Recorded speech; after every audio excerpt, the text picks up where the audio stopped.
Right, so in 20, 19, 18, 17, 16, 15, 14, I haven't gargled. 13, 12, 11, 10, 9, 8, 7, 6, 5, Okay, 4, I'm ready. 3, 2, 1.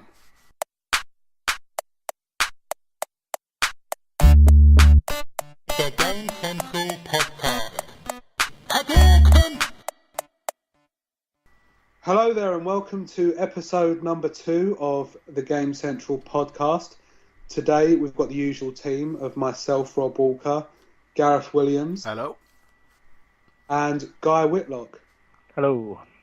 And today we're going to be speaking about news, telling you about our retro game of the week, and also what are we playing at the moment.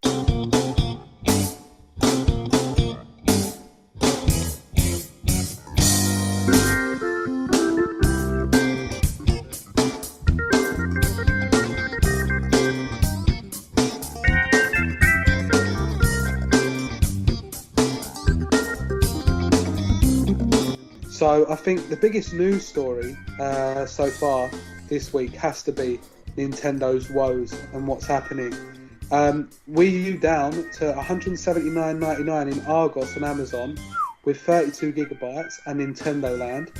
And Nintendo's predicted profit of $322 million have since revised a loss of $146 million since last week. Guy admitting that he liked Nintendo. So I think there is quite a maybe there's a link there as to their share prices falling as soon as Guy was advertising their games last week. Gareth, don't you think? Yeah. Just a point. Go on. I was going to say, just a point. It's not actually $179.99 on Amazon anymore. They finished that deal this morning. It lasted for about 8 hours. So Amazon are such teasers. I'm checking on Argos now just to see whether it's still there. But they wanted to give you a chance to redeem it. Yeah. I feel no. They're just going to see if you make profits slump anymore after this podcast. Oh no, it is. It's still $179.99 in Argos, so this is still relevant. So it's fine. Carry on. So would you recommend that as a price point, Guy? Because to think about it, it's $179.99, but you're still going to have to spend £40 or so on a half decent game that you'd want to get anyway.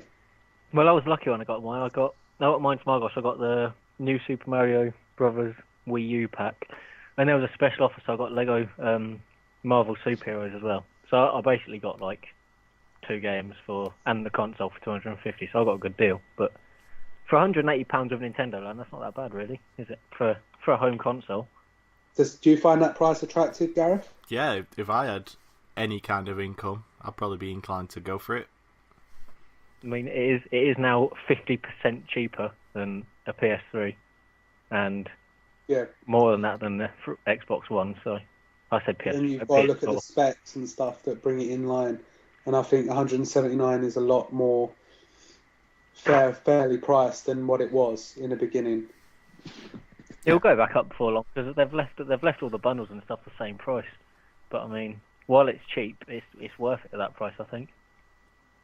And with Bayonetta 2 coming out soon. Yeah, and that brings me to my next point. Could we see Bayonetta 2 on the likes of the Xbox 360 and the PlayStation 3? Nah. They've no. Who's the developer? Is it Platinum Games?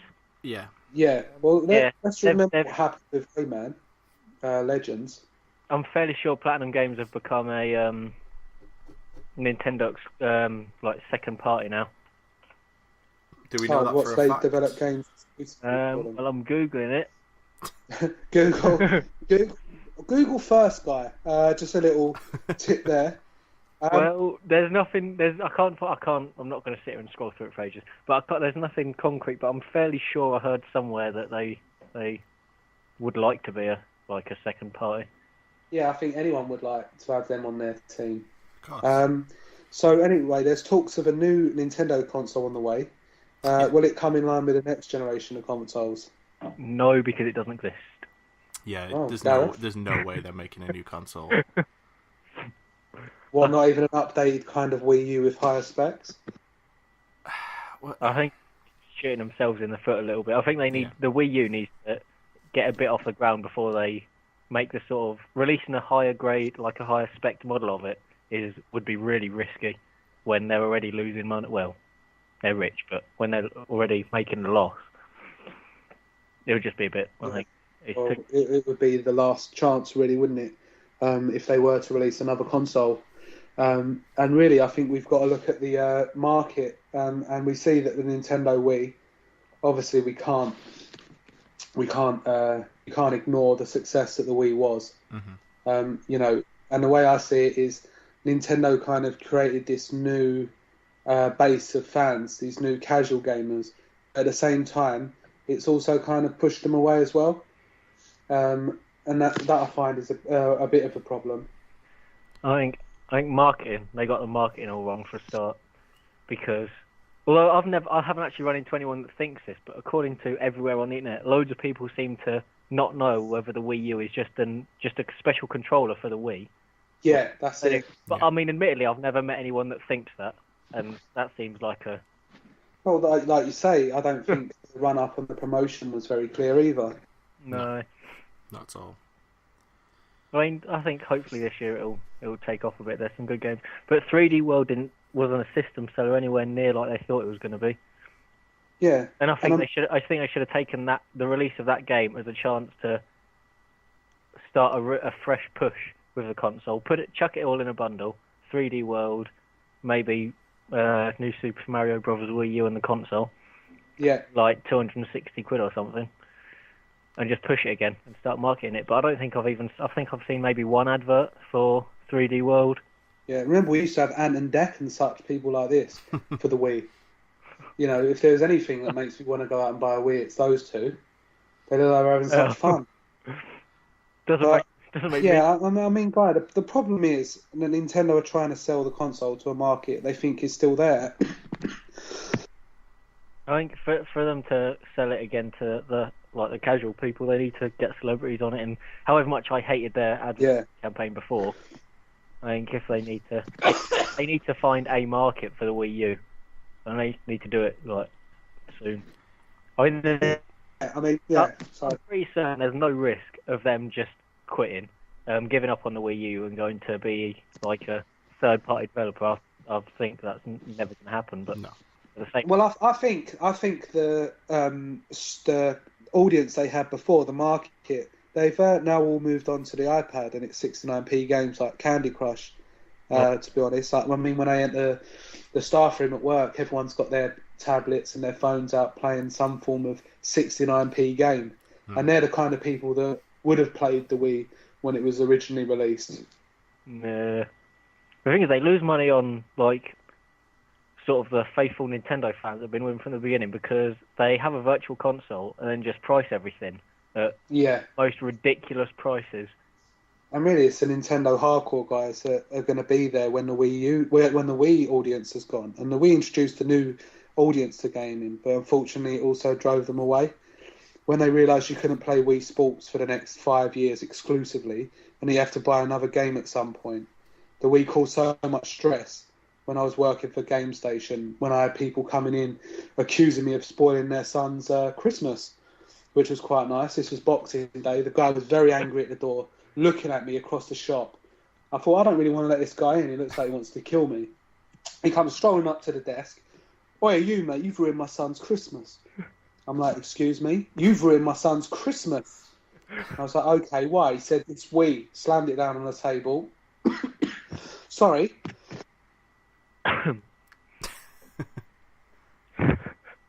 He slams it down on the table and he said it doesn't work. And I said, oh, sir, I'm sorry to hear that. He went, yeah, that bloody Wii remote isn't even working. And then I said, well, you need to sync it up. Have you read the instructions? And he said, no. And then I said, well, sir, you have to hold the red buttons down on the remote and the console, and then it will work. But he just looked at me as if he wanted to rip my head off. And he said, do you think I'm stupid? And I said, no, not at all. So I synced it up for him in the shop. and luckily he went away. But for a few months after that, you'd see people coming in trading them in. I don't know. It's just tricky, and they've sort of dug themselves a bit of a hole now. I don't know. I don't really understand. I don't really understand why the console. It's okay. I do sort of understand why it's failing, but I mean it's good. The controllers, although it's basically a tablet. It's good. I don't understand the negative thing with it. But this is the thing, guy. They have to express that to their potential market, which they haven't done. Well, all it makes me think is that sort of people that play games, the gaming community, is just becoming more and more sheep-like. Because a good example, this sort of links in the Steambox controller. They've taken out the touchpad in the middle, and I think they're going to take out the thumb pads as well, and it's just going to be a normal controller. I just think people. They can't that's do what that. People don't like people don't like things that are different. And the Wii U is like the most unique console on the market now. Yeah. But I mean, I'm into gaming big time. I read about them, and still, I'm not 100% sure about all of its features and stuff, or whether I would even enjoy it. Normally you can tell straight away whether something's for you or not. But I don't feel, even as a game fan, it's been communicated to me enough. Yeah. And I'm not going to ask you to do that, guy, because I know how much it troubles you. I've actually got my Nintendo Wii U box at arm's reach if you want another. I don't think it actually says anything on the back, does it? I don't know. I'm going to go check right now. This is great. This is great radio. This is absolute... Because it stops people from going into game shops and just reading the back of games and consoles, doesn't it? I can tell you categorically, there isn't even a back of the box, really. It just says the same. Wow. Well, there you go. It doesn't say... There's lots of pictures of Mario. Yeah. And it says premium pack on it, which makes it sound important. So that's about it, unfortunately. I think realistically, though, Gareth, we have to look at Nintendo moving into mobile gaming as a real viable option, because when you look at it, that's where their market's gone. That's where Nintendo's market has gone. And say they were to release, I don't know, a version of Wii Sports on the iPad. I think that's a recognisable name. It is, but I feel like people are counting out Nintendo way too quickly. Like, that company's worth multiple billions of dollars. And they're only posting a loss of what? They're only predicting a loss of like 150 million? Like, that's not that big a loss, considering they're worth when you look at... Like, I know what you're saying, Gareth, but you've got to imagine if it's a downward spiral, where do they go from here to pick themselves up? Okay, they've only lost such and such so far, but where do they recoup the money? How do they start going back up rather than just losing money continually? Well, here's what I think they do. I think they've got a load of games in development. They've got Smash Brothers coming out this year, as you say, Bayonetta 2. They've got that new Donkey Kong coming out pretty soon.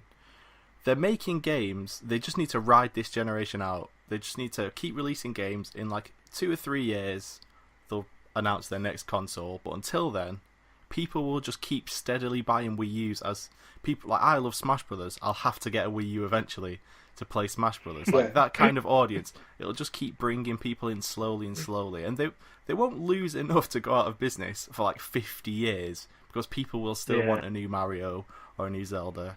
So you're saying we're going to have a kind of GameCube scenario where they rode out that kind of generation? Yeah. Basically, yeah. I think this generation will be a lot shorter as well. Like, the Xbox One and the PS4 won't be around for as long as the Xbox 360 and the PS3 were. I think the PS4 and the Xbox One are going to be around for ages, but I think there's going to be another Nintendo console, and then the announcements of the next one after that before the Xbox One and the PS4 are done. Maybe. So do we think the Wii U has been a bit of a mistake then, all in all? Only with hindsight. I think it's just classic Nintendo. They're just doing that. They don't really care. They're just doing their own thing. Yeah, but you say that, but obviously you've got to give them some credit that they stick to their beliefs and what they believe. You know, they're not running with the crowd or going with what everyone else says. Yeah. You know, they're being Nintendo and doing what Nintendo do. And if you don't like their games, then you can go somewhere else, because they're going to keep delivering these games, because they're the games that only Nintendo can make. Yeah. I mean, they're gonna have to, before they even would think about Oh no, actually saying that, I'm pretty sure I read like yesterday that Nintendo categorically said they'll never become a third-party developer. Yeah, but then look at Sega. Do you remember with the Dreamcast? Yeah, it was If I thought when I was in primary school that Sonic and Mario would appear in the same game, I would have had a fanboy rage.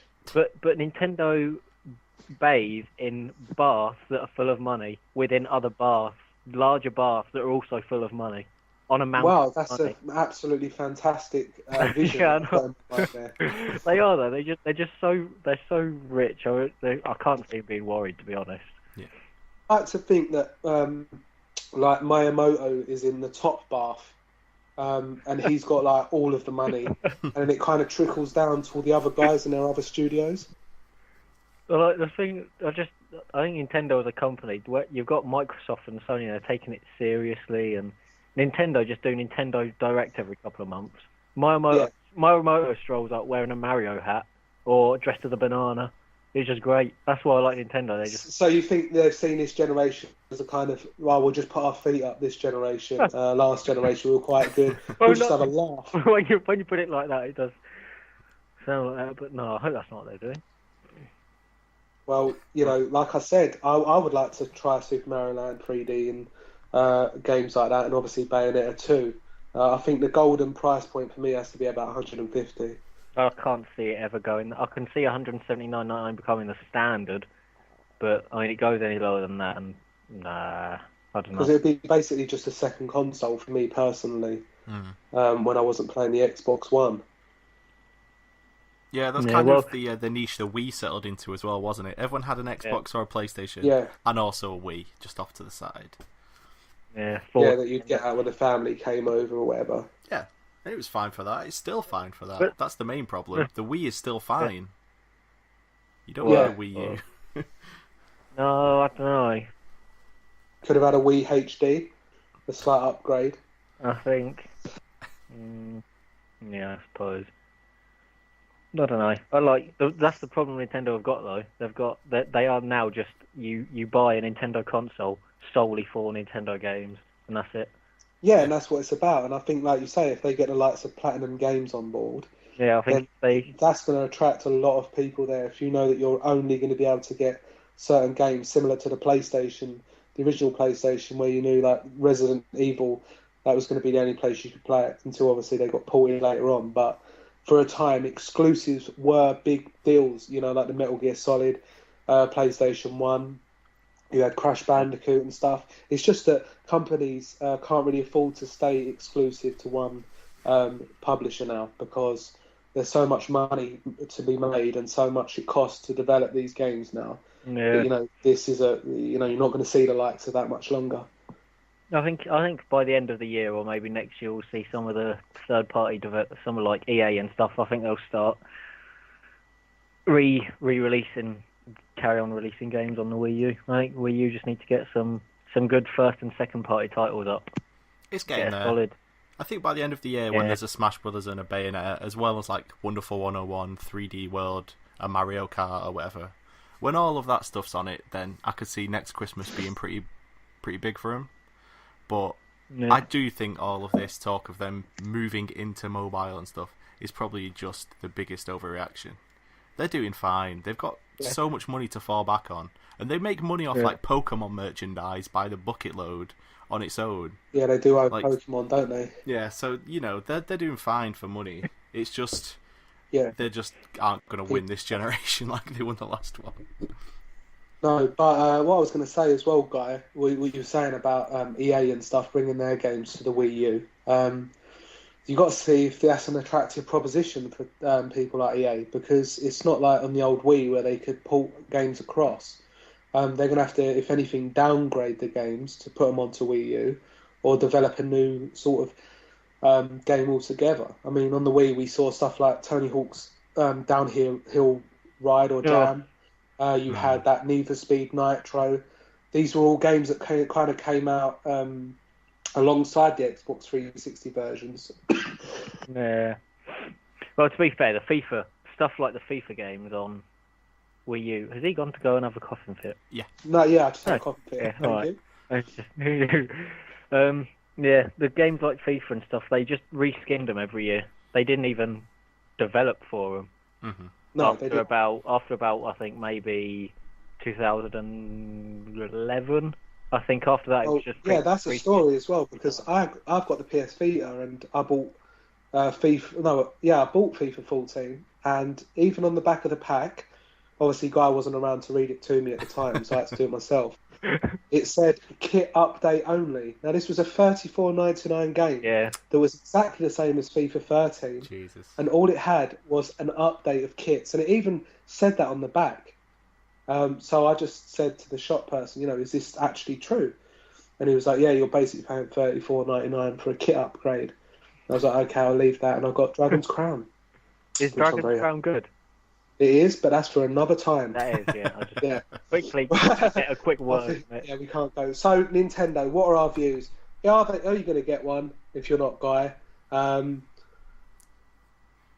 they going to survive? And do you see them going into mobile gaming, Gareth? I will get one eventually because Smash Brothers is coming out, and that's my crack.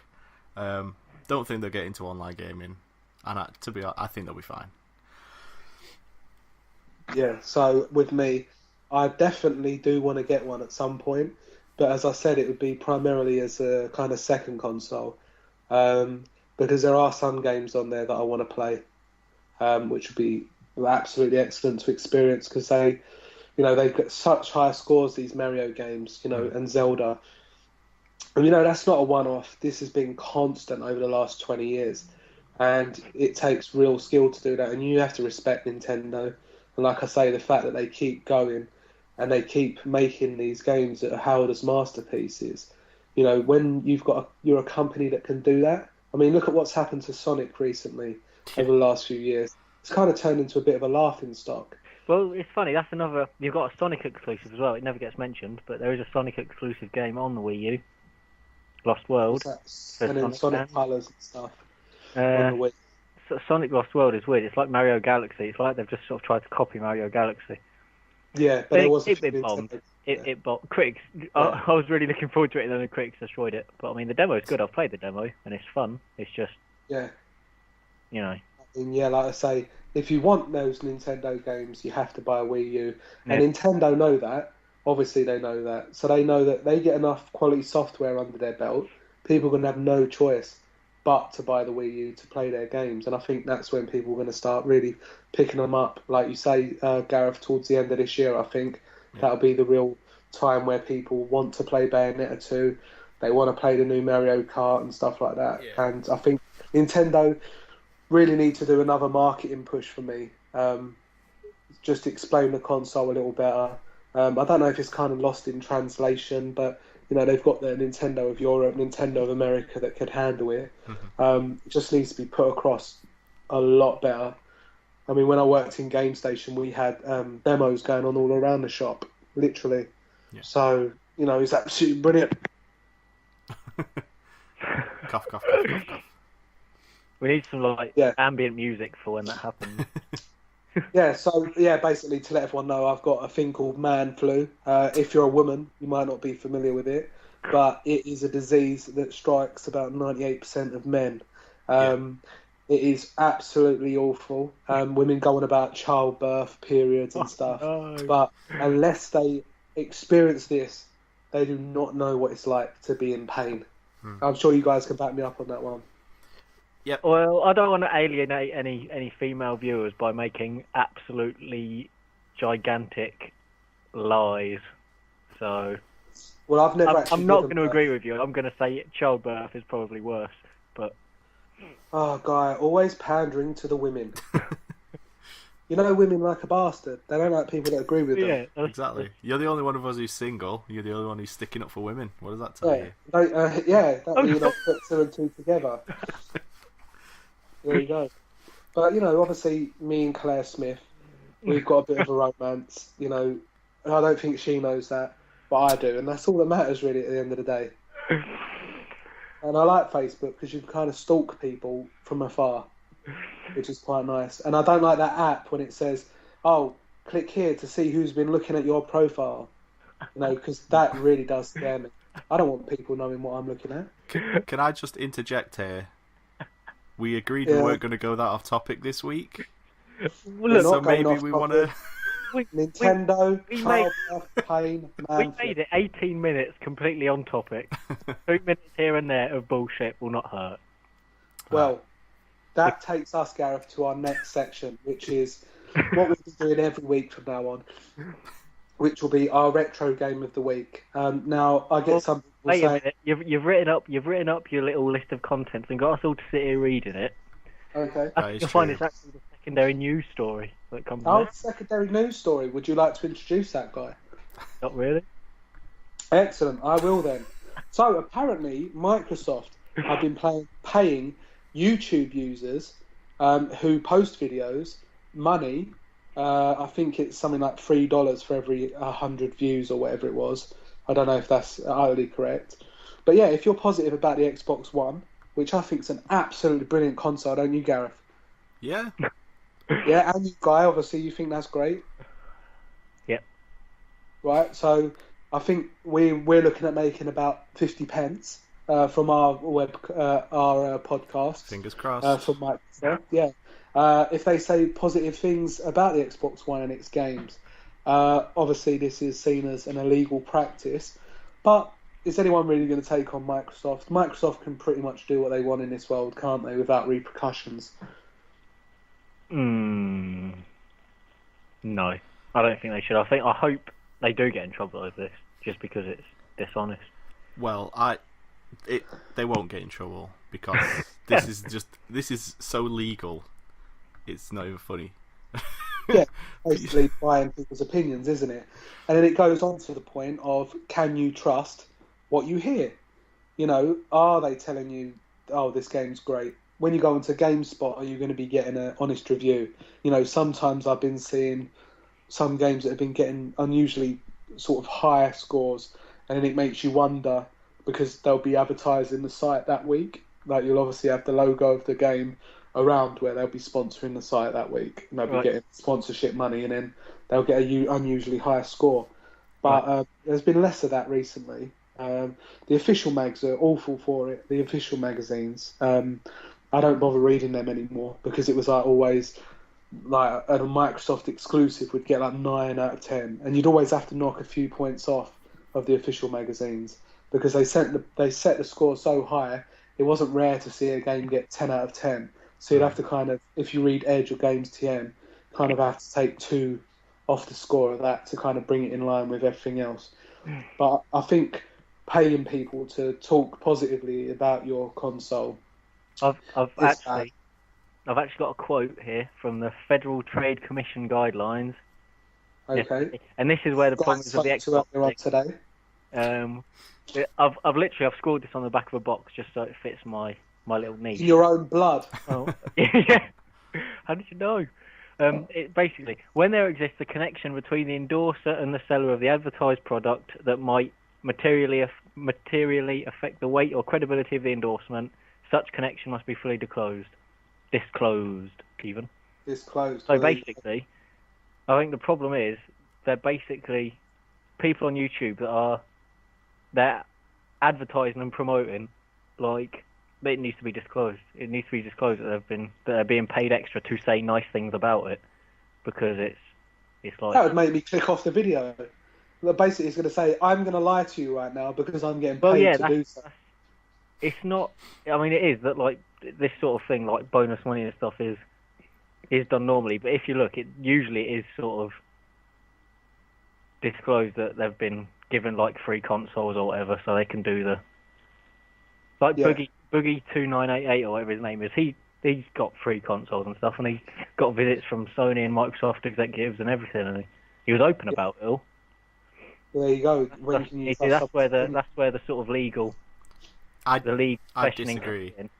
Like Sony and Microsoft would have done that just for PR. They didn't do it because it was fulfilling a contract by showing them in person, giving him a console or whatever. Yeah. No, I'm not.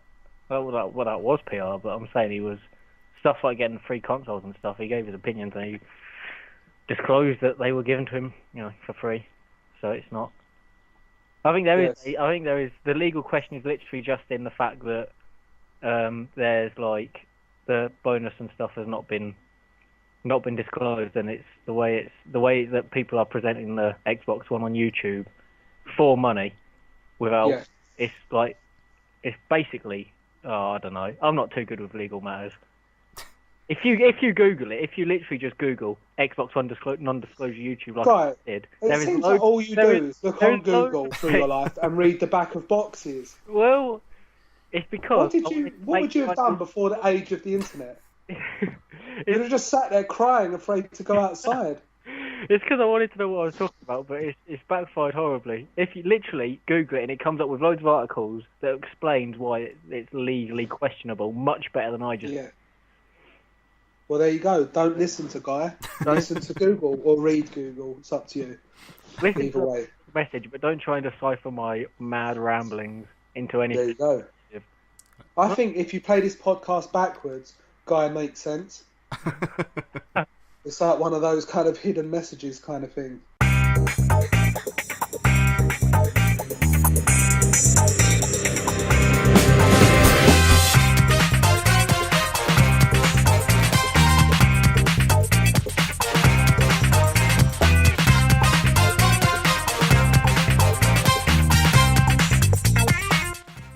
Right, so guys, on to our retro game of the week.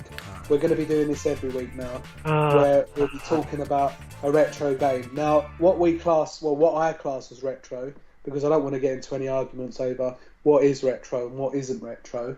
Obviously, the Mega Drive, the SNES, and NES, those kind of consoles are retro.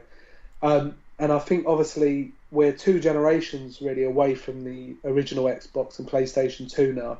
So I think we can start kind of classifying those kinds of games as retro as well. What do you guys think? I think for the purposes of this, that's fine. Yeah. Yeah, I suppose. Yeah, because retro, when does something become retro? There's a lot of different opinions. There's no truthful answer. There's no facts out there that Guy can Google when does something become retro. I think you'll find I have actually just Googled the word retro just to see what it is. Retro would probably mean something that is not current or current in the last 5 years or so, which our game of the week certainly isn't. When I tell you it's Half-Life 2. Yay! Yeah. Now, Half-Life 2, we're going to talk about Half-Life 2, obviously, and what we loved about it, what we hated about it, what we disliked about it. And for me, Half-Life 2 was really the first kind of first-person shooter that really drew me into the story, rather than just shooting lifeless soldiers in the face. It really made me care about what was going on in the world it created. What about you, Gareth? Can you just tell us a little bit about what you think? Well, I went into Half-Life 2 originally having never played the original Half-Life, and so I didn't have any idea like what it was really going to be like. I just knew it was really influential and really loved by everyone. And what I think I love most about it is just the world, like the idea that this other species has taken over the world as the start of the game is insane. And then you just, because the odds just feel piled against you from the start. Yeah. And that's such a cool feeling. As you gradually start to like make some headway against them, it just feels so massive. I was saying, at the beginning, and this will tie into what you've just said. I liked throwing the can at the head of the guard at the beginning. Yeah. When he says, "Pick that up," I didn't want to. So me being me, because I'm so hard, I threw it at his head, and I wasn't expecting a reaction. I just thought he would be some useless piece of AI crap that would just stand there and kind of stay in his model position. But I was pretty wrong. Like he hit me with his electric baton, which was rude, and that's when I realised the people in City 17 are not very nice. And if I'd have known that, I probably would have just stayed on that train and gone back home. But yeah, I think that's why, like you say, that's when you realise, okay, I'm human. I'm just a human being. I'm very vulnerable. And I'm now in this world where I've got to do as I'm told. Yeah. I think like the first half an hour of that game is just perfect. It's an absolute masterpiece. Everything about like the ambient storytelling, like you walk into the main hall and there's that the giant. It's not quite a monitor, but it's like a big screen playing that guy's face, just giving a speech, and the speech is like insanely well voice acted and incredibly well written, and it's not just throwing exposition in your face, but it's giving you so much information as to the nature of this world. And I think it's because it's not entirely directed at you either, is it? Yeah, exactly. This speech or this world. Normally it's you're the hero, you're the guy, but you're not. You're existing in City 17, which is where everyone is ruled over, and you're just a guy. You're no one special. You know, they're not addressing you. Mm-hmm. The guy on the screen isn't addressing you. He doesn't give a crap about you. You're just a normal guy there. You don't stand out at all, and you're existing in this world with everyone else. Yeah, and you have a sweet beard, which always gets my blood flowing. Yeah, but you never have to shave it, which I think is quite nice. Because to keep that kind of goatee up, you need to be dedicated. That's his superpower, Gordon Freeman. Great beard. Yeah, or he just shaves it with his crowbar. Because he's so hard. He's so fucking hard. So yeah, like I say, right in the beginning, it shows you that you are human and you're so vulnerable. And I don't like being told what to do in games. That's the reason I threw the can in his face. I mean, I don't know what... Let's call him Darren. And Darren, when he told me to pick it up, then I realised that I wasn't a badass. And the Coke can didn't kill him. And Darren, you know, it really hits home just how human you are. Yeah. And, you know, but I like to think that I would have come across Darren later on in the game and shot him in the face. Maybe he got promoted from being on bin duty, and I came face to face with him later on. I doubt he would have got so leery if I had the gravity gun and I shot a can into his face. But I wouldn't be able to tell if it was Darren. I wouldn't be able to tell because they all look the same, don't they? Yeah, like that's another thing. Like in normal first-person shooters like GoldenEye, which was kind of a similar time the two games came out, really. Like in GoldenEye, everybody is the same. Everybody has the same model. But in this, in Half-Life 2, it makes sense and adds to the story. They're just faceless drones. Yeah, it's just a big faceless mass. I would hate to be aliens. a faceless drone. You know, in films and everything, it's like, you know, being a minion of some sort of evil overlord. You know, you're given a uniform that looks the same as everyone else. Stormtroopers are a case in point. Mm-hmm. And, you know, I wouldn't be able to tell, oh, there's Gareth over there, I'm just going to go and have lunch with him. Or there's Guy over there. You know, like a paper name badge wouldn't do any harm. Yeah. And it's like, you know, Darren, the guy at the beginning on bin duty, he could have like, Darren, hi, my name's Darren, Bin Guardian. Yeah. Which would be quite nice. But obviously, the life of a minion can't be easy. And it can't be very fun either because you're just the same as everyone else. Yeah, I think what's important to note here is viewers may have noticed Guy's been strangely quiet during this discussion. Yeah, strangely quiet. And there's a good reason for that. What's the reason, Guy? He hasn't read the back of the box, have you, Guy? Well, I thought I'd let you two go on with your rose-tinted glasses, how you think it's a really good game. Well, I think quite acceptance of its averageness. Oh. Well, you do need the devil's advocate, and we're going to let you play that right now, Guy. You tell us what you think is crap. I'm going to bite my tongue. I'm no expert, because I never even got to the end. I got far too bored. But I didn't play it until... When did it come out? It came out like 2004, didn't it? Yeah, 2004, PC, 2005, Xbox. I didn't play it until probably 2010. Wow. What, on the Orange box? Yeah. Yeah. So when it came out, it was really revolutionary, and I get that. That's cool. But by the time I got around to playing it, it wasn't. Thought it had been overtaken by other games. It was just another first-person shooter that was kind of boring. I suppose if you did come to it cold and not having all that nostalgia that me and Gareth had, maybe because I can't look at it objectively and say, you know, the Orange box, because whenever I play Half-Life 2, I get that feeling of when I first played it, you know, and I remember just how great it was. Yeah. I mean, the head crabs, they're quite nice. I like them. And when they lay on their back when they've been shot, they look quite erotic, don't they? And if I was Gordon Freeman on my own in Ravenholm, I would be tempted to give it a poke. I really would. Especially as Alex. You know Alex, she flirts with you outrageously throughout the game. Oh yeah. She was not around. She wasn't around, so you could do whatever you want. Problem is, though, Gareth, it might not be dead. It might bite down, and it would be obvious what I've been doing when I got back with everyone, wouldn't I? Oh, guys, hi. Oh, this is a knob crab. It's the same as the head crab. Oh, I don't know. I was just urinating. It kind of just bit down on me.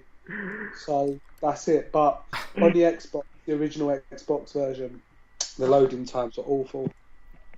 I have to do a little apology. I said I felt like Half-Life 2 and GoldenEye came out around similar times, and they didn't at all. 98 GoldenEye. Yeah. Was it 98? Yeah. And Half-Life 2004. Yeah, so that's I'm apologising for that. But I was going to say that, Gareth, but I didn't want to undermine you and make you feel upset. Well, it didn't defeat my point, because even if you look at any game now, all the bad guys look the same, and it doesn't make any sense, whereas it does in Half-Life 2, because it's justified in the fiction.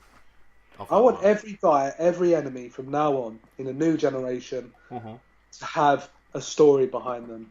I want it to be Dave. Why does Dave work here? Why is Dave standing next to that oil barrel? Maybe Dave's come to work, he's had an argument with his wife in the morning because she doesn't like his line of work. Like you said last week with Tomb Raider, that guy that stayed on the bridge. What was he doing? He woke up in the morning, I've got to go and do that again. This guy, he's coming to work, put on his drone uniform so he looks the same as everyone else. Bye, darling. Don't kiss me, Dave. Just go to work. Don't talk to me. I know what it is you're up to, but I've got to feed the children, Marie. I don't care. What, you want to tell your children when they grow up what it is you've been doing all your life? I don't think so. Get out. Get out, Dave. I don't want to see you later. All right, then. So he goes to work. It's raining. He gets in his car. He drives off to this evil Empire Overlord place where he lives. He sees you coming, and he thinks, wow, this guy's badass. He goes to lift up his rifle, and then he hears Marie. You're such a letdown, Dave, Dave, Dave, Dave. He sees the red barrel. He goes up to it, and he just sits next to it, and he waits for it to explode and engulf him in flames.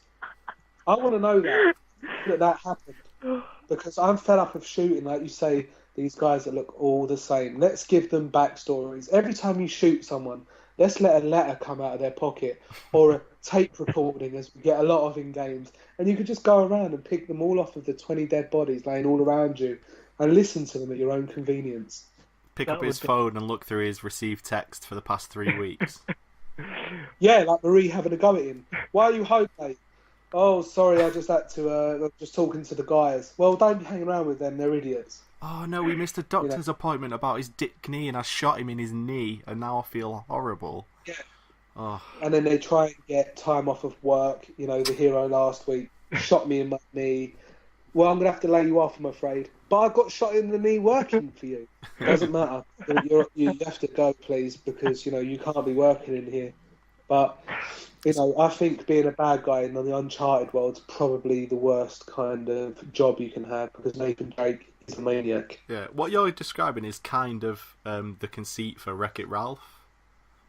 Yeah, where everything has a kind of story behind it. Yeah. No.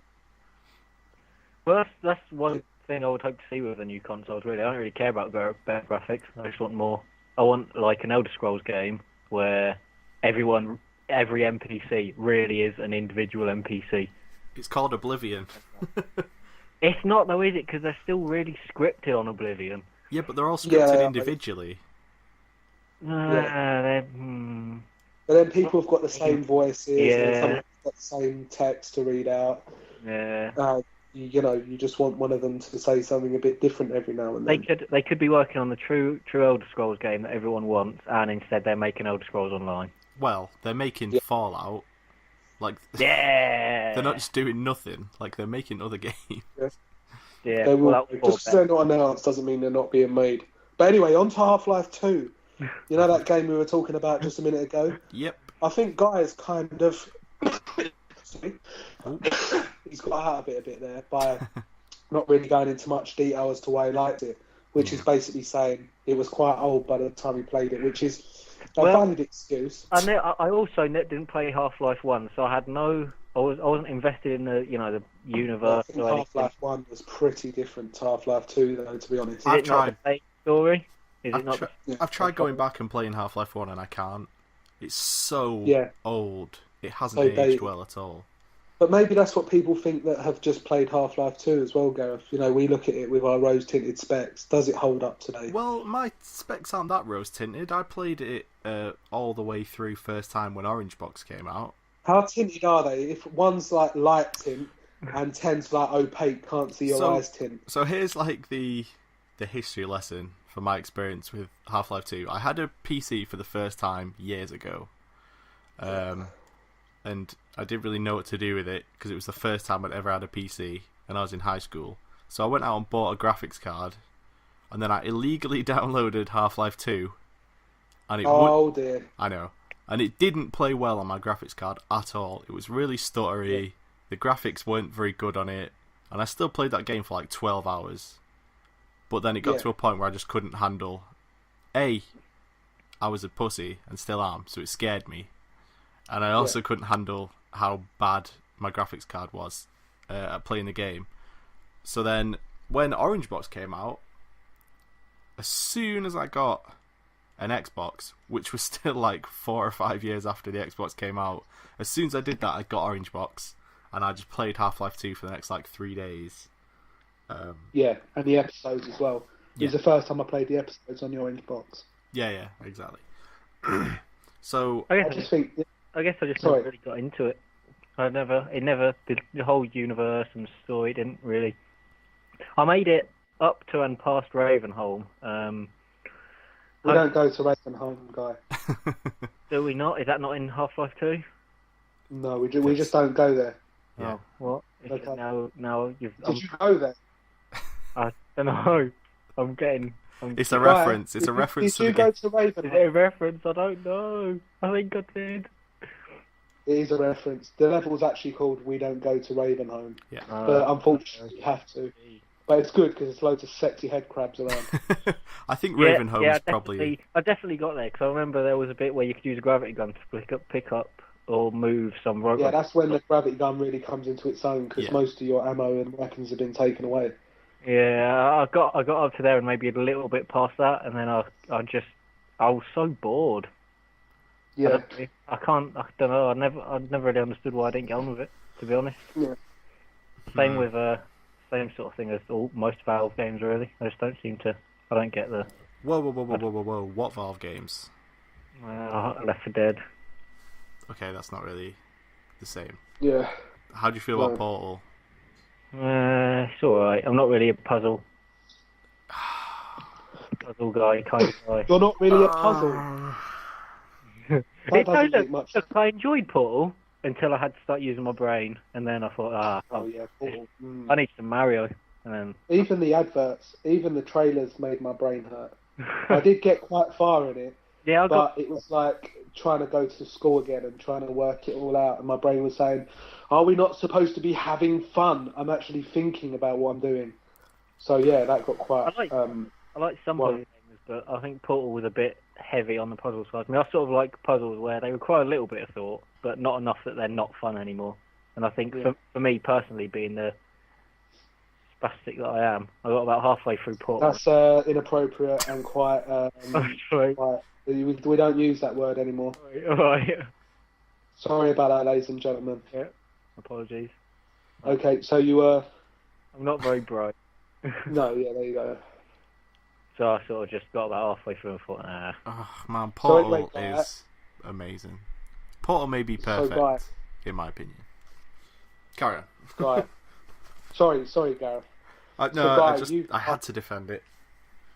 You have to defend Portal because you feel passionate about games. Right, so, Guy, you've been on the Facebook group and you've asked the question what everyone thinks about Half-Life, and you've taken down some of the better comments. So would you just like to go through? Well, when you say taken down, what you mean is I've actually just got it open on my screen, although I haven't because I've lost it. Okay, brilliant. So I'll find it. I'll find it. There it is. I've got it. I've got it. Console is the best thing about Half-Life 2. I've got it. Dave Woods has never played it. Oh, Dave! Come on, Dave. I'm going to take one of the only comments that backs me up, and surprise, surprise, it's from Daryl Selby, the old grumpy bastard. He basically says the same thing as me. Doesn't see what the fuss is about. Doesn't think it's that good. Traded it in. There you go. That's that. He basically insults my family, saying the end battle against those Walker things. Yeah. Which is very nice. Was infuriating. Apparently. Yeah. Yeah. It was, but that's fine. Yeah, that was just the end. Will Jones took the note from the beginning of the game to the end, an achievement that I looked at and just thought, I really can't be bothered to do that. Fuck that shit. Yeah. Jared just put Portal is the best thing about Half-Life 2. Oh, and dying in Half-Life 1. So he didn't really answer it, but that's fine. Jared, who was meant to be joining us tonight, but unfortunately... Sounds like it's probably a good job he didn't. Didn't make it, yeah. It'd have been... Yeah, well...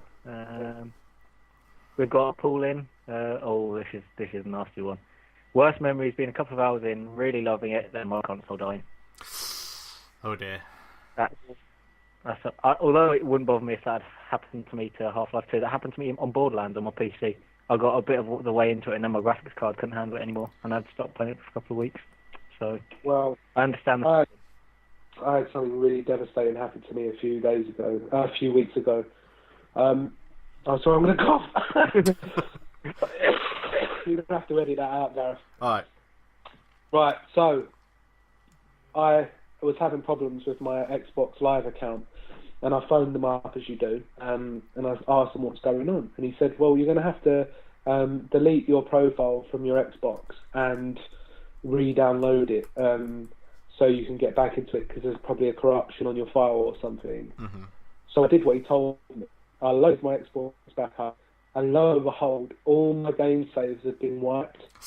We're talking 170 hours of Skyrim, 100 hours of Borderlands 2, 100 hours of FIFA, hundreds of hours of Oblivion.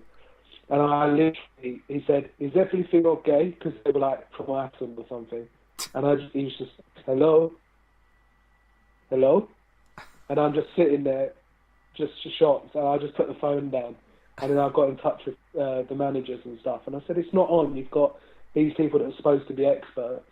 Mm-hmm. And in the end, they gave me £50 of credit, which I spent on Battlefield 4 for the Xbox One, which was a bit of a mistake. But yeah, the less about that, the better.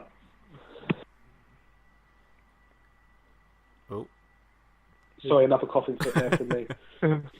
So Half-Life 2, I don't know if it's just me, or is the story very vague? Am I supposed to know what's going on? Because I pretty much don't. I don't think so. It sort of starts in Half-Life 1.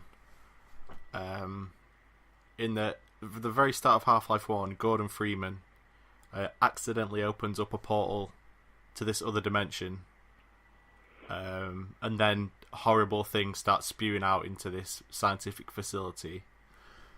And then at the end of the game, you go into the other dimension and kill things, and then you get transported off by the G-Man, who's that weird guy who turns up and he's like, Mr. Freeman. Yeah. And then the next time you're back on Earth is Half-Life 2, so your character gets transported back to Earth. Okay. So in Half-Life 2, everybody knows that Gordon Freeman opened this hell portal, and then eventually the Combine were able to get through it and enslave humanity. But he becomes a symbol of hope. So it's all Gordon's fault anyway? Pardon? It's all Gordon's fault? Well, he wasn't a dick. It happened. I think he's a dick. There I was thinking I'm the hero and I'm saving the planet, but it was actually me that put the planet in the situation in the first place. Well, no, they were going to do this experiment anyway. The thing is, they were going to do this experiment anyway. It just so happened that Gordon Freeman then went around and killed all the aliens, went into their own dimension and fucking killed their leader, and then just disappeared. Yeah, just because he could. Yeah, and then he just appears whatever it is, 20 years later, and starts freeing the world from the Combine beard as well. You know. With the same beard. Exactly. With the best beard. There's not any cutscenes in Half-Life. Well, there is cutscenes, but there's not any, like, it never takes you out with first person, does it? That is an important thing as well. I like that. That's a cool thing. All the stories happening around you, and I think that's one of the first games where I was kind of just standing in a room and everyone was just talking, and I was going around the guy's office just playing with a teleportation machine. They had a cactus. Yeah. That's like... Which is absolutely amazing. Yeah, I think that's the first game I played where I sort of experienced that. That sort of sullied Bioshock for me. Like, I got really bored with Bioshock really early on, and that was relying on the same thing of never taking you out of first person to tell the story. And I was just like, but I'm fucking bored. Like, I don't care if I'm still in first person. You're just doing something else, like looking out the window. And if it was actually real life, the people that were talking would find you incredibly rude. You're kind of trying to jump into the sofa, run along it, and then jump onto the shelf, and then kind of jump onto something else, or you're kind of spinning whilst looking up in the air. No one ever stops you to say, "Excuse me, what do you think you're doing, mate?" Yeah, it's not just people. It's not just being in first person the whole time. Though people would like turn to you and look you right in the eyes and be like, "So, Gordon, I see your bag," and it's like, "Whoa." Yeah. These people are fucking staring right at me. Like, everybody in the room's looking at you. You try to move around, they all just follow you around. And it's like, you'd never seen that in a game before. And it's like, holy shit. No, they were actually aware of your presence. Yeah, exactly. You're not just a floating James Bond face. Was it just me who used the scope to zoom in on Alex's arse? Is her age ambiguous, or is it no? No, it was just me. Oh, damn. I shouldn't have said anything. Is her age ambiguous? I think she's above the age of consent. Alright. If there's grass on the pitch, play ball. Let's not. No, but she flirted outrageously. She was obviously a big fan of yours, and you do get attached to her character. I know everyone says it, but you do, because she's not like your typical game woman that's got big breasts and stuff. She was just an average woman. And I kind of saw her as my girlfriend, because I didn't really have any friends back then. Well, that's fair enough. So I kind of just turn it on and walk around with her. And with that insight into Gareth's lonelier moments of his life. What? No, I'm aged Rob. Gareth's never been lonely. Oh, not Gareth. What the hell? Oh, God, I meant Rob. Jesus Christ, I'm sorry. I know who I meant. Come on. Oh. Right, so now we're going to go on to what we're playing, aren't we? Are we happy to wrap it up there? We all said everything we want to say? Half-Life 2, yeah. So we're all agreed Half-Life 2 is thoroughly average, right? No.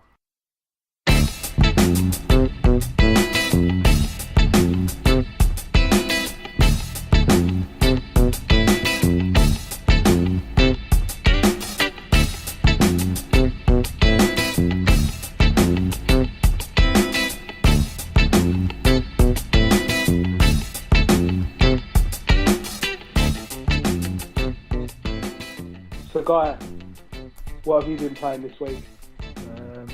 The small time I've had to play anything, I've been playing Bravely Default, which I've got on about on the Facebook page loads, and barely anyone else has got it, so no one's there to talk back with you? No, it's not. I just sometimes just look in the mirror and talk to myself about it. And not just about Bravely Default, you say stuff like, do you find me attractive? I've been here for a while. What sort of music are you into? I do have those exact conversations. Just having a drink. No, but yeah, I've just been playing Bravely Default really, which is the best. And that's 3DS. Old school 3DS RPG in years. And just because I've got the box sitting right here. Here we go. Oh my goodness. A new paradigm in the RPG genre. Explore the dark world of us. Can you read, Guy? Can you read? I can read, but I don't want to pronounce it wrong. Okay. It's Luxembourg. That's how it's spelled. But saying that, it sounds like there should be some fancy intonation on the end of it, or it shouldn't just be. You know what it's like with RPGs. Things are never pronounced. So that's the last time I'm ever going to read something off the back of a box. You should proofread boxes before they're given out. Yeah. Yeah, I agree. Well, no, I know what the word is. I just don't want to mispronounce it because I'll look like a bit of an idiot. Well, okay. Oh, look, it doesn't really matter anyway. That's a moot point, isn't it? But Yeah. Sorry, that's irrelevant. But it's good. It's just a really old school RPG. So, and I'm Okay. gonna go on about it for ages because none of you will know what I'm talking about. So that's Well, fine. it doesn't matter. There's people out there that probably think, you know what? I don't know whether to get Bravely Default. I've got no access to the internet, and the only thing I'm allowed to go on the internet is YouTube, and I'm only allowed to go on one channel, which is Game Central Lives. Wow, someone started to talk about Bravely Default. Oh, he stopped. You've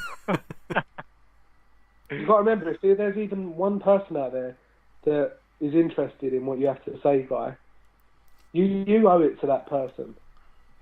Well, it's sort of it's just a Final Fantasy game, but without the name. It sort of comes somewhere in between the old school games up to 6, but sort of it's not quite on the level of 7 story wise. So if you've got an urge to go back to the old school style of RPGs, I mean, there's a lot of customization, and the script is brilliant. There's loads of voice acting, which for a 3DS RPG makes a change. It's pretty much all scripted, apart from optional conversations, which make for some nice exposition if you like lots of exposition. well, there you go. Okay then, Gareth, what have you been playing this week? Well, I have had an insanely busy week of playing games. Okay. So I'll start like chronologically. Let's see. A friend came over end of last week. I've not heard of that. Is it good? We've got an Xbox. We did play Xbox. So there you go. There you go. No, he came over and we played the last few bits of DLC for Borderlands 2. Oh, What was that? Who? that was a good. I think he just ejaculated. Yeah. Okay. Carry on. I don't realise we know. I just wanted to be sure. And then we played some Resi 5 for fun because we love playing Resident Evil 5. And we played some Insect Armageddon in honour of the next Earth Defense Force coming out next month. Wow, so you actually play that? Yeah. I don't know too many people that actually do enjoy that. I enjoy it. I've got the one on PlayStation 2, the Global Defense Force. Yeah, that's a good game. I was a big fan of that. And then I've got Earth Defense Force 2017, was it, on the Yeah. Xbox 360? I mean, that's only like 3 years away now. 2017. I hope that doesn't actually happen. Me too. But no, like. But yeah, so basically, for anyone that doesn't know, Yeah. it's kind of like Dynasty Warriors, but with guns and insects. Well, that sounds awesome. Kind of. It's like if you imagine, you're just one guy. But I can imagine that easily. With say a rocket launcher in a city, right? And Okay, then what about- giant ants start appearing from the ground and coming at you, and you're blowing them up with rockets, and their bodies are flying all over the place. Then let's say maybe a rocket accidentally hits a building, and the building just falls down. It will come down. One rocket is enough to blow up any building in the world in this universe. Then that's pretty much what you're playing. That sounds amazing. I might It's have to Google it once the it's podcast is incredible. It's kind of shit, but amazing. Kind of. Yeah, it's kind of like it knows it's crap. It's not trying to dazzle you with special effects and stuff. It Yeah, knows what it does, but what it does is fun. It's the game equivalent of a B movie, you know. Yeah. It's kind of so bad it's good, but it's also just good. It's really hard to put into a niche. But then they made a sequel called Insect Armageddon, which is kind of shit. It was made by a different developer. Like the original games were made by a Japanese developer. Insect Armageddon is made by a Western developer, and it's not got the magic. But 2025, which comes out next month and is a sequel to the Xbox game me and Rob were just talking about, looks amazing. Well, I say it wasn't too great looking, but in 2017, that those robots coming at you from the distance was quite impressive. Like the scale of it. Yeah, I mean the When you're coming over that graphics are really basic, but that's because they need to fit 18 robots that are the size of 3 skyscrapers stacked on top of each other on the screen at the same time. Yeah. And oh man, It every really explosion, feels like you're like under siege. every single one of those robots, when you kill it, the explosion will fill the entire like horizon with explosion, and it's incredible to play. Earth Defense Force 2017. Buy it now. I don't care who you are. I don't care if you have an Xbox. Just buy it in case you one day get an Xbox. Yeah. Oh, But no, it's out on Vita as well. They brought it out on Vita in Japan. That doesn't help. Well, Yeah, performance issues on Vita, maybe. well, So 2025 is coming out on PS3, so I'll get that when it comes out. If that's any consolation. You should. You'll that probably. is a consolation. You probably won't. I don't know how you'll find it, but it'll be interesting to hear what you think if you do get it. What else was I saying? Oh yeah. So then my friend left, and then I finished my PC as well in that same few days. You finished it? Yep, my new PC is all built. It's all ready. I'm looking at it right now. It's beautiful. And how do you feel inside? Pardon? When you look at it, how do you feel? I mean, we want to keep this like a show that's safe for children, right?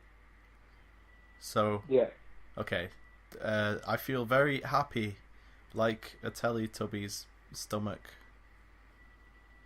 Yeah? Nice. Is that alright? That is very happy. Okay, so That's happy enough. So on like the 18 plus edit, I'll recut. Oh, sorry. Why did the Teletubbies used to show that movie twice?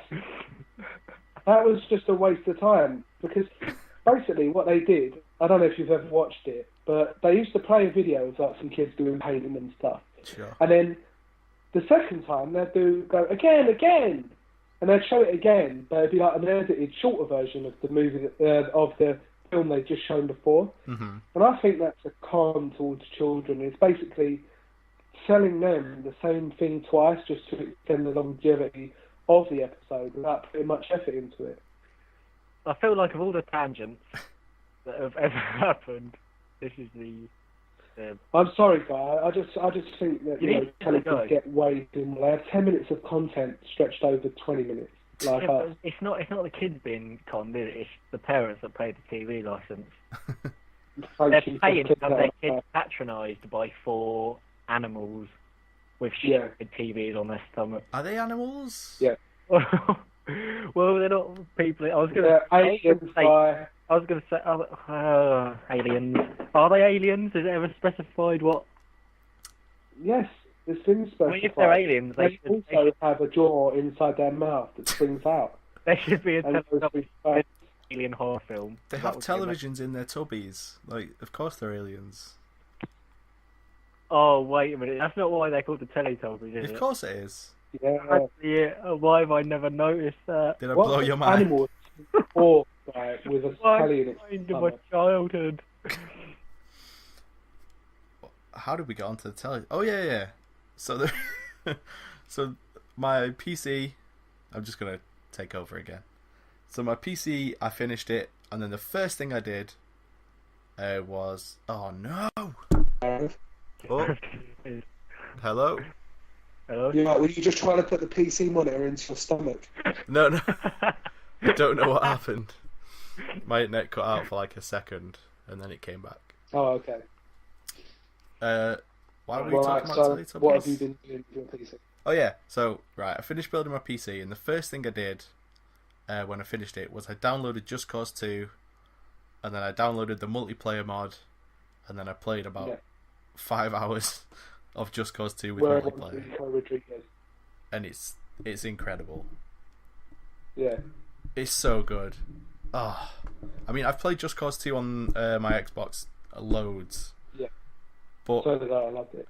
On a server with 1,000 players, it's incredible.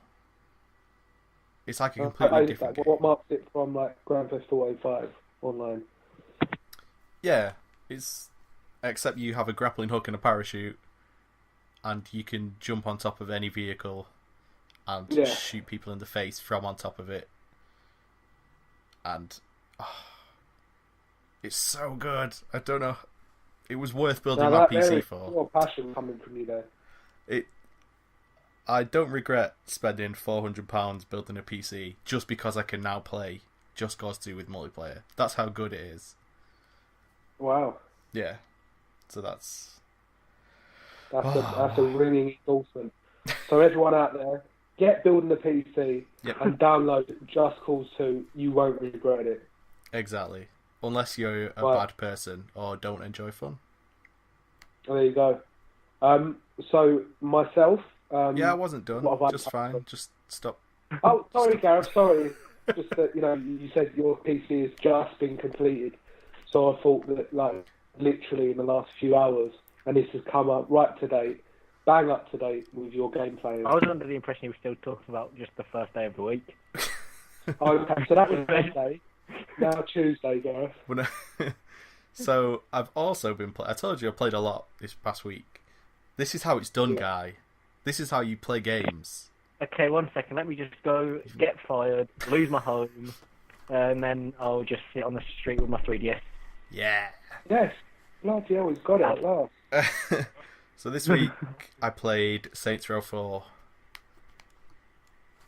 I feel sorry for you. Why? I don't know. I just heard it wasn't very good. It's really Saints Row good. 4 is an entirely different game to the others, though, isn't it? Yeah, it's more.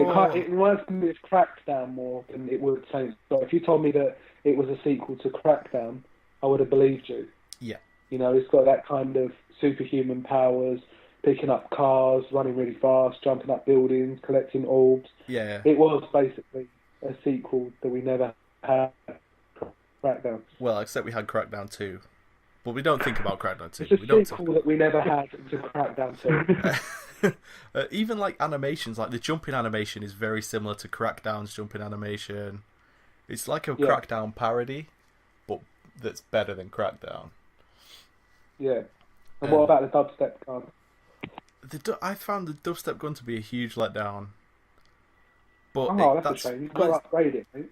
Well, it's fine because there's like 15 other guns that are just as mental that you can upgrade. Yeah. So, yeah, the way I've mainly gone is with dual-wielding handguns whose bullets explode. So, yeah, that's satisfying. And are you a kind of Matrix-looking guy with a long trench coat and sunglasses, or have you got the more comedy side of things? I've just made my guy look exactly like me. Yeah. Wow. Says a lot about me, I imagine. So you've gone for the comedy. Comedy glasses with your lovely beard and hair. Yep, long hair, beard, black t-shirt. That's pretty much all I ever wear. Not that anyone asked. There we go. So that's Saints Saints Row has 4. long hair and a beard, if anyone wants to know. Exactly. So Saints Row 4, Just Cause 2 multiplayer, Insect Armageddon, Borderlands 2, and Resident Evil 5, and I played all those this week. Beat that, Rob. Yeah. That was very good. I will beat it with my beating stick. So anyway, this week I've been mostly playing Dead Rising 3. Cool. Just like that back.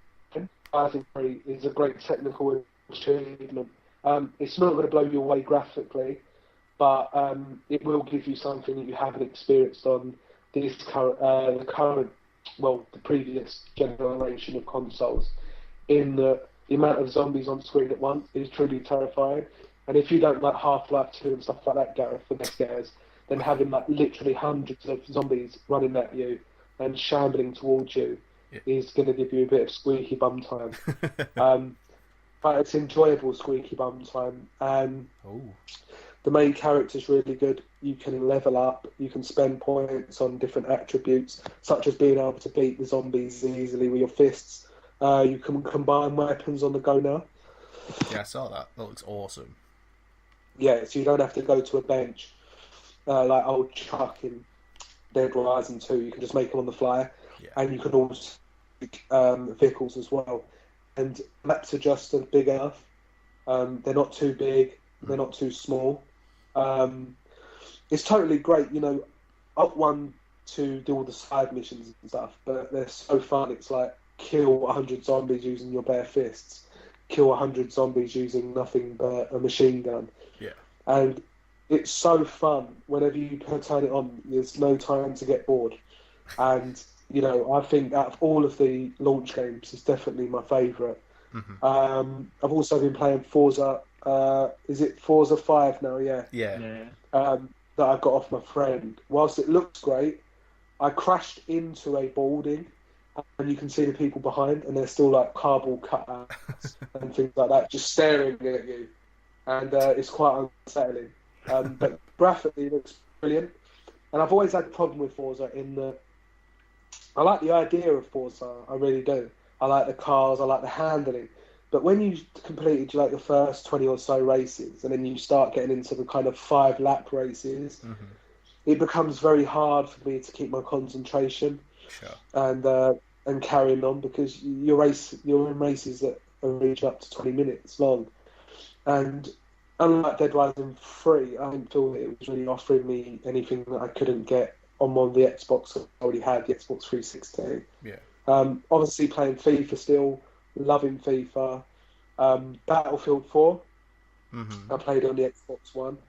The single player is okay, but it seems like it's just there to sort of as an add-on to the multiplayer, which is the real meat of the game. Yeah. And the reason why I regretted downloading it is because I can't trade it in.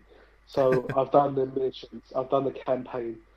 I wish I would have kind of downloaded Dead Rising 3 and bought Battlefield 4, because I went online today, and I don't know, I think it's as you get older and you haven't got enough time, you're seeing all of the things that you can get only if you invest the time in it.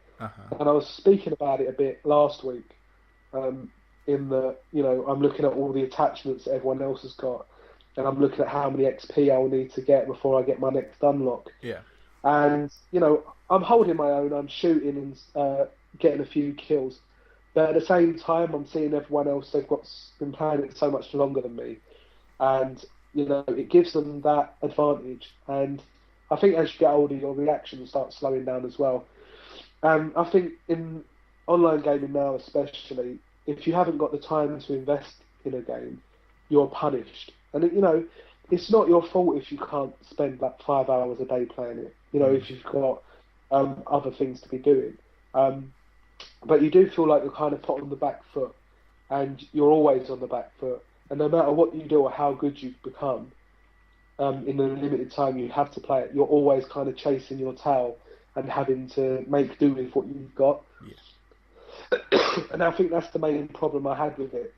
And I enjoyed it online, but at the same time I felt I was at a disadvantage.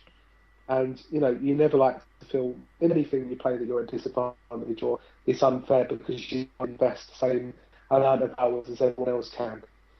And, that was the main problem for me. But yeah, that's what I've been playing so far this week. I'm really waiting for the next batch of Xbox One games to come out, because obviously quite limited as to what we can get at the moment. But yeah, so that's what I've been playing mainly. Yeah, I'm pretty jealous that you get to play Dead Rising 3. Of all the launch games for both consoles, that's the one to me that look like I want to play that right now.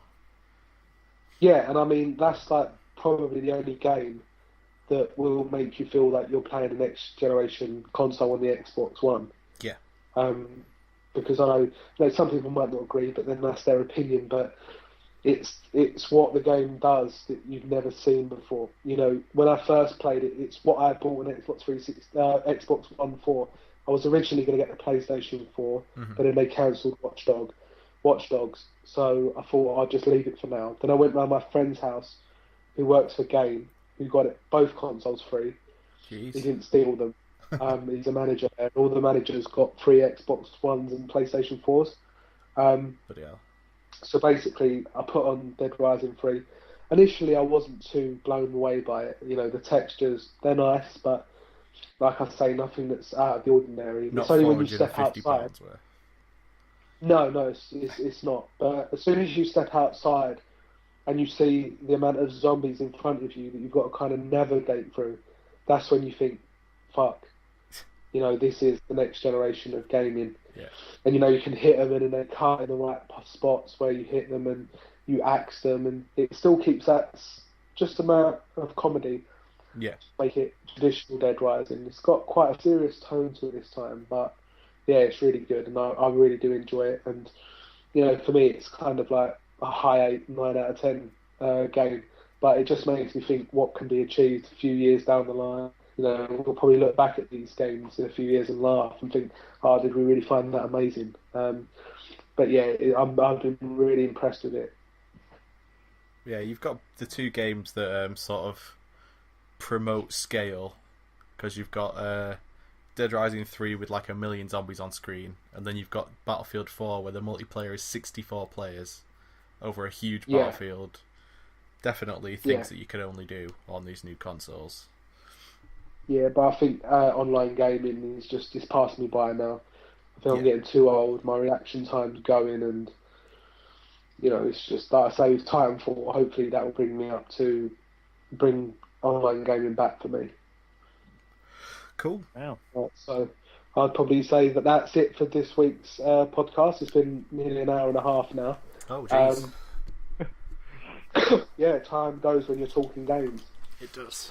But yeah, we'll see you all next week, and hopefully we'll have Jared. If not, maybe someone else. And we'll see you all next week. See ya. Bye bye. Bye.